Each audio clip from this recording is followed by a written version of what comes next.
Bonjour à toutes, bonjour à tous. Je suis Sandrine Thibault pour les femmes et la finance et j'ai aujourd'hui avec moi Anne-Laure Michelot qui est une participante très active de la première édition du Mastermind Les femmes et la finance. Bonjour Anne-Laure. Bonjour Sandrine. Bon, tu vas bien? Très bien. Bon, super. Est-ce que tu veux bien te présenter en quelques mots aux personnes qui nous écoutent aujourd'hui? Alors, je suis une jeune entrepreneuse puisque je viens de créer mon entreprise qui s'appelle Ouais. Alizelle. J'ai un long passé de salarié, de libéral. Voilà, et j'ai choisi de faire ce mastermind avec Marie et Sandrine pour plein de raisons que je vais vous expliquer. Oui, si, ouais. Qu'est-ce qui t'a poussé, qu'est-ce qui t'a donné envie, en tout cas, de passer le pas? Un, de prendre conscience que peut-être tu avais besoin de travailler ton rapport à l'argent. Et deux, que c'était l'occasion, au travers de ce mastermind, là, précisément, que tu allais pouvoir le faire.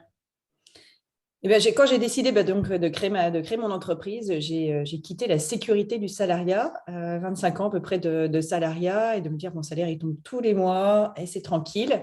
Et j'avais envie de vivre cette belle aventure entrepreneuriale de manière paisible, sans être polluée par des oh là là, et si j'ai pas de clients, et si j'ai pas d'argent, et si je peux pas ensuite payer les études des enfants, etc. J'avais pas envie de tout ça.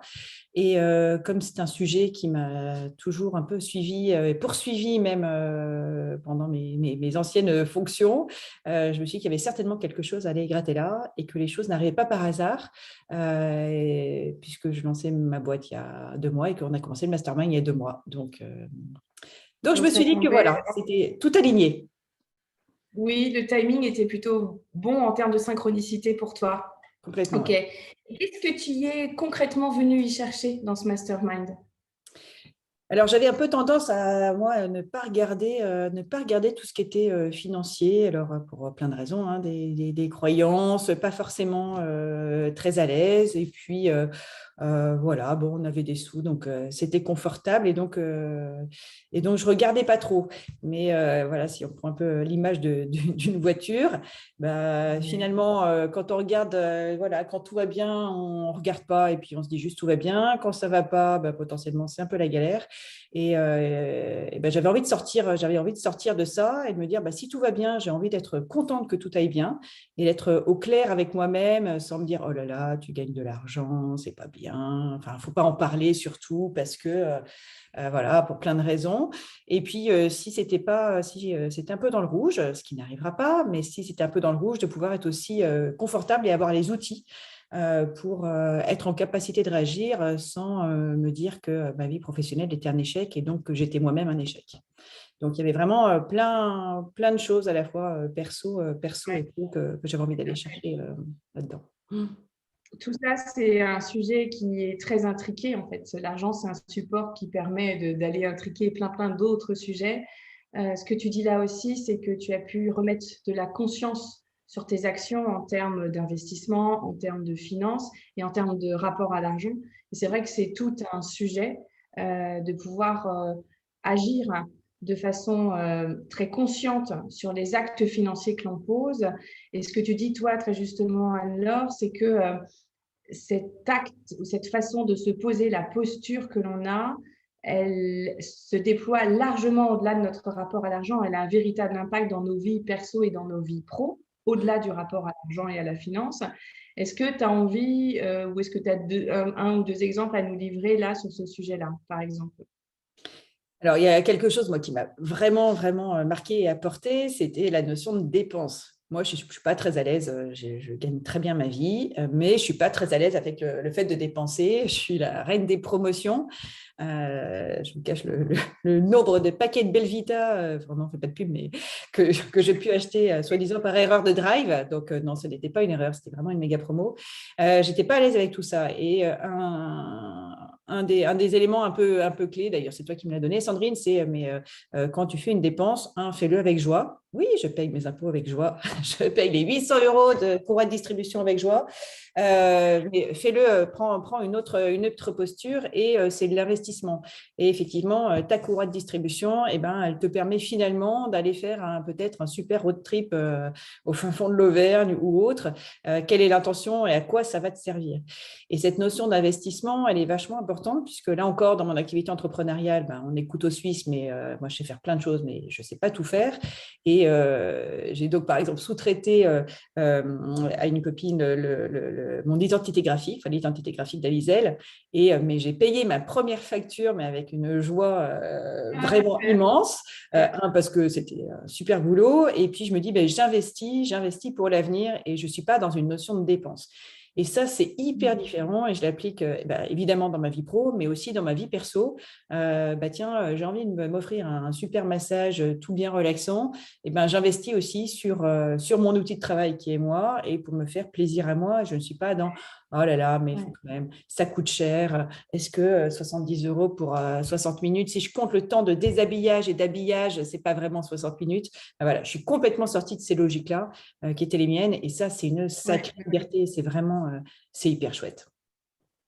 Ça fait du bien, en effet, hein, de faire ce travail-là. Et moi, ce qui m'a bluffé quand même, parce que tu en es aux 2 tiers du mastermind, il n'est pas encore terminé, ce qui m'a véritablement bluffé par rapport à toi, c'est cet engagement que tu as, cette quasi-foi dans les outils et dans l'information qu'on vous livre avec Marie, et ton engagement qui ne mollit pas, en fait, qui est toujours présent à mettre en pratique les exercices, les tips, écouter les audios, les vidéos. Tu es très active aussi sur le groupe WhatsApp.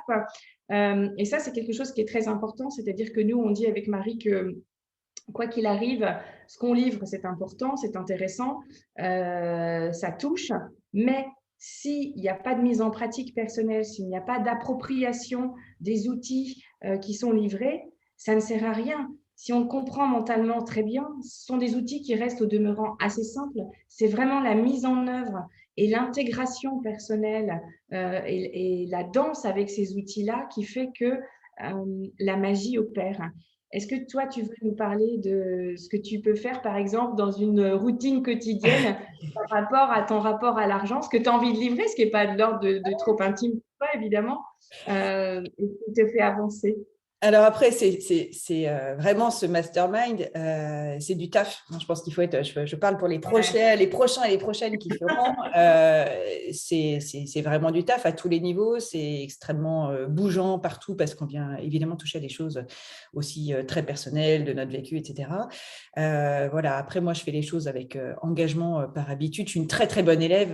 Marie Matou, que je connais depuis très longtemps, sait que je suis une très bonne élève et je mets en application et ça fonctionne. En fait, c'est aussi, je reprends l'image que j'ai entendue juste hier grâce à toi, Sandrine. Si on a tous les ingrédients du gâteau, mais que personne n'agit pour mélanger le gâteau, eh ben, on n'aura pas un bon gâteau à manger.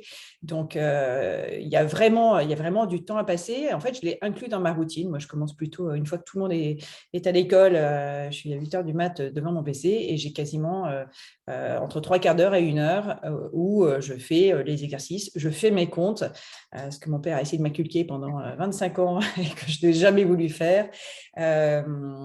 J'écoute effectivement des audios, j'écoute des choses comme ça, parce que c'est aussi de la culture. Et à un moment, moi, j'étais plutôt dans le style je ne vois pas, je ne regarde pas, ce qui n'est pas là n'existe pas et tout va bien se passer, et je n'en ai pas besoin. Et j'ai aussi eu cette compréhension que je n'étais pas à l'aise avec l'argent, parler d'argent, mais finalement, c'est une compétence, une compétence financière. Je suis encore plus à l'aise avec le mot financier que argent. C'est une compétence qui s'acquiert. Et quand on travaille, quand on fait un boulot, quand on apprend à cuisiner, si on reste dans la métaphore du gâteau, on travaille ses compétences, on se cultive, on lit, on écoute. Et c'est vraiment des éléments qui ont été dispensés dès le départ par toi, Sandrine, sur lequel, très honnêtement, j'avais un peu de doute en me disant, oui, alors comment écouter une émission sur le CAC 40 va me faire kiffer, toujours moyennement, mais je le fais.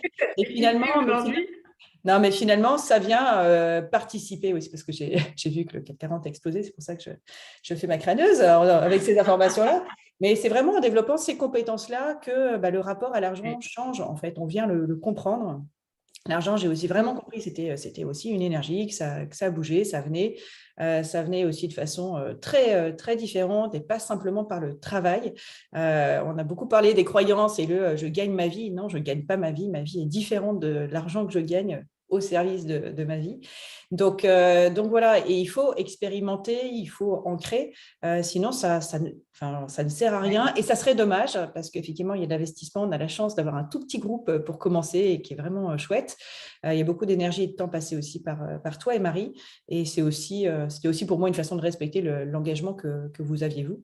Mais c'est surtout que voilà, on y gagne vraiment un confort et une liberté, c'est vraiment c'est du temps investi. Parfois, je me dis, oh là là, j'aurais jamais le temps pour faire tout ce que j'ai à faire. Donc, est-ce que si je squeezais la petite routine matinale, ben non, en fait, c'est vraiment au service, évidemment, de moi, au service de mon entreprise. Donc voilà. Mais ce n'est pas tous les jours facile, hein, on va quand même se le dire. Ce n'est pas tous les jours facile, mais c'est super chouette. C'est vraiment super chouette. Ouais, ça peut remuer. Hein. Le deuxième jour sur les croyances est très remuant et tout au long du parcours, en fait. Hein, ça peut, et puis selon l'endroit où on en est. Les tips comme ça s'appelle, les tips que vous donnez sont très apprenants. Moi, j'ai envie de partager avec vous l'histoire d'Alizelle. Alors, on parlait de business plan. Moi, j'ai un business plan qui est très établi. Hein. Je vais faire 100 000 euros la première année, 200 000 la deuxième. Voilà. Sur quelle base? Je ne sais pas trop. Bravo, je me suis dit que j'allais faire ça. Bon, on verra bien. Voilà, parce que je n'avais pas envie de travailler un business plan parce que ça ne me parlait pas du tout. Et le business plan, il est finalement au service de la vision que j'ai de mon entreprise. Mais on se dire, voilà, quelle est ma vision de vie? Quelle est ma vision de mon entreprise? Même si ça fait longtemps que je réfléchis à tout ça, j'étais vraiment, ça me rendait même pas bien. Enfin, je me disais, mais j'en sais rien, j'ai pas de vision, objectif flou, connerie précise, ok, je suis pas prête d'y arriver. Et puis un jour, je crois que c'est toi d'ailleurs qui a dit, mais écris l'histoire de ta boîte, on s'en fiche des chiffres. J'ai trouvé ça très rafraîchissant et très déculpabilisant.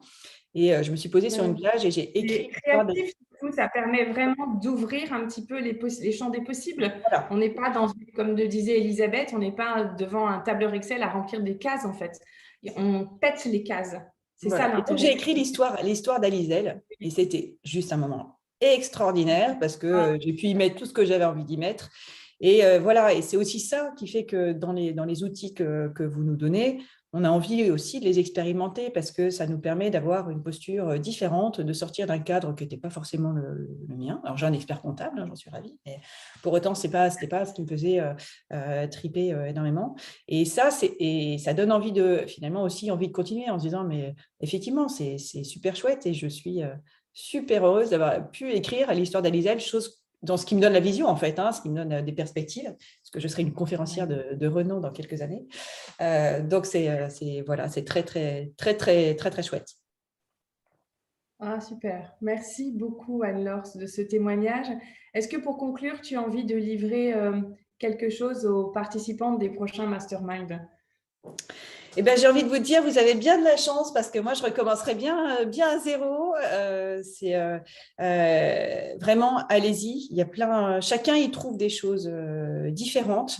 Allez-y sans vous comparer. Nous, encore une fois, on a la chance d'être que deux. Mais parfois, on se disait, Elisabeth, dis donc, oh là là, tu as vachement avancé. Oh, mais moi, je n'ai pas avancé comme ça. Mais on fait des choses différentes et le groupe est très, très, très enrichissant. Profitez-en et puis allez-y à fond parce qu'il y a plein de choses à récupérer, il y a plein d'autres choses que ça a apporté et voilà, c'est très très très libérateur et ça je ne pensais pas du tout en faisant ce mastermind là que ça me permettrait de péter, entre guillemets, autant de choses. Donc, merci à vous deux, Marie et Sandrine. Merci à Elisabeth, ma co-binôme, ma co-cobaye. C'est vraiment, voilà. Et merci pour ce témoignage, Anne-Laure, qui est vraiment riche et qui me va droit au cœur. Merci encore et très belle journée à tous. Au revoir. Au revoir.